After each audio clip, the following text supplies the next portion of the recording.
सोयीवर मांडलेला खंडखंडच्या राजाला चिठ्ठ्यामध्ये या रावणाला चिठ्ठी काढली.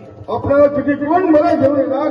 अरे अग्निनारायण होता की नव्हता? अग्निनारायण होता, परंतु अग्निनारायण क्रोधामुळे चिठ्ठी जळून भस्म झाली असती. मग त्या चिठ्ठीचा आणि शब्दाचा अपमान झाला असता की नाही? त्याला आपल्या घरी भोजन करता वायदे होता की नव्हता? वायदे होता, परंतु वायुदेवाच्या क्रोधामुळे चिठ्ठी काकाकडे लागून फाडून गेली असती. मग त्या चिठ्ठीचा आणि शब्दाचा अपमान झाला असता की नाही?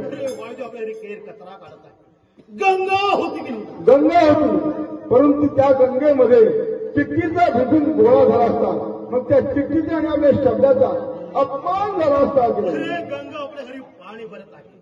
यांचं म्हणणं तरी काय? यांचं म्हणणं एकच आहे, जनकाच्या घरी सीता स्वयंवर मांडलेला आहे आणि त्या स्वयंवराच्या वेळी या शिवधनुष्याला कोण बाण लावी त्याच्यात गळ्यात सीता वर्माला घालणार आहे. या धनुष्याची कथा काय बनाव?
या जनकाच्या घरी मनाला सावरा दे, तुला साजिवंत करतो, पण मला वचन दे.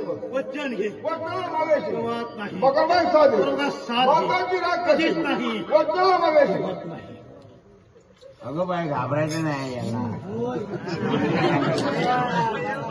अरे दसऱ्याचा रावणाचा बाप माझ्या छत्रीचा पाठ तुला हाताने काढायचा नव्हता. तेव्हा पैठ्याने बांधून पडला.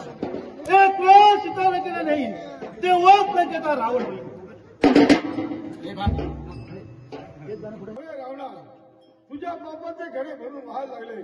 तुझ्या अंगात सामर्थ्य असेल तर हो इतिहास तयार. अरे या बलाढ्य रावणाला युद्धाचे आव्हान करतो आहे. अरे मानवा हो युद्धास तयार. हो इतिहास तयार.